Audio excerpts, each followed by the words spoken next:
Hi, നമ്മുടെ പുതിയൊരു വീഡിയോയിലേക്ക് സ്വാഗതം. അപ്പോൾ നമ്മളിന്ന് തയ്യാറാക്കാൻ പോകുന്നത് അടിപൊളി സേമിയ പായസമാണ്. ചവ്വരിയൊക്കെ ഇട്ട സേമിയ പായസമാണ് കേട്ടോ. അപ്പോൾ അതിനായിട്ട് നമ്മൾ സേമിയ എടുത്തിട്ടുണ്ട് കേട്ടോ. വറുക്കാത്ത സേമിയയാണ്. അപ്പോൾ നമ്മളിത് ഇനി വറുത്തെടുക്കണം കേട്ടോ.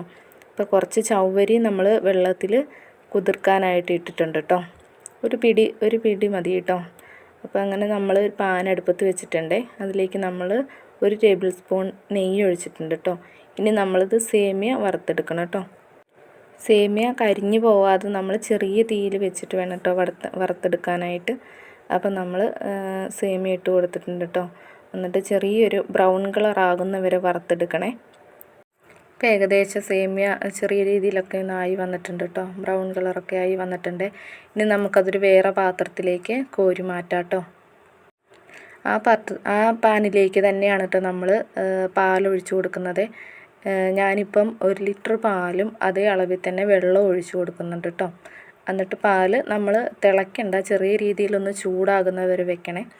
അപ്പോൾ ഏകദേശം ഒന്ന് ചൂടായി വന്നിട്ടുണ്ട് കേട്ടോ. ചൂടായി വന്നതിന് ശേഷം അതിലേക്ക് നമ്മൾ ആ വറുത്ത് കോരി വെച്ച സേമിയയും കൂടി ഇട്ട് കൊടുത്ത് നല്ലപോലെ ഒന്ന് ഇളക്കണം. കട്ട പിടിക്കാതെ ഒന്ന് ഇളക്കി കൊടുക്കണേ.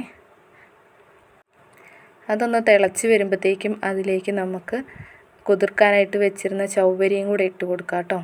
അതും കൂടെ ഇട്ട് കൊടുത്ത് രണ്ടും കൂടെ വേകുന്ന വരെ നമുക്ക് നല്ലപോലെ അടിയിൽ കട്ട പിടിക്കാതെയൊക്കെ ഒന്ന് ഇളക്കി കൊടുക്കാം കേട്ടോ. ഇളക്കി കൊടുത്തതിന് ശേഷം നമുക്ക് നല്ലപോലെ സേമിയ ഏകദേശമൊക്കെ വെന്ത് കുറുകിയൊക്കെ വന്നിട്ടുണ്ട് കേട്ടോ. ഇനി നമുക്കതിലേക്ക് മധുരത്തിനാവശ്യമായ പഞ്ചസാരയും കൂടെ ചേർത്ത് കൊടുക്കാം കേട്ടോ. പഞ്ചസാര ഇട്ടതിന് ശേഷം ഒരു 2 മിനിറ്റും കൂടി ഒന്ന് ഇളക്കി കൊടുക്കണം കേട്ടോ.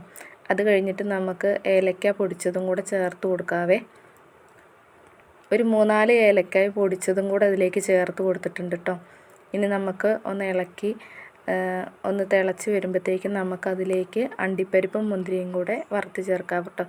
ഒരു ചെറിയ ചട്ടിയിലേക്ക് നെയ്യ് ഒഴിച്ച് അതിൽ അണ്ടിപ്പരിപ്പും മുന്തിരിയും കൂടെ ഇട്ട് വറുത്ത് കോരിയിട്ട് നമുക്ക് പായസത്തിലോട്ട് ചേർത്ത് കൊടുക്കാം കേട്ടോ. അപ്പോൾ നമ്മൾ അണ്ടിപ്പരിപ്പും മുന്തിരിയും കൂടെ പായസത്തിലേക്ക് ചേർത്ത് കൊടുത്തതിന് ശേഷം നമുക്ക് തിളയ്ക്കാനൊന്നും നിൽക്കണ്ട കേട്ടോ. ഫ്ലെയിം ഓഫ് ചെയ്യാവേ. അപ്പോൾ അടിപൊളിയായിട്ടുള്ള സേമിയ പായസം റെഡി ആയിട്ടുണ്ട് കേട്ടോ. അപ്പോൾ ഒന്ന് ചെറുതായിട്ടൊന്ന് ചൂടാറിയതിന് ശേഷം നമുക്ക് കുടിക്കാം കേട്ടോ.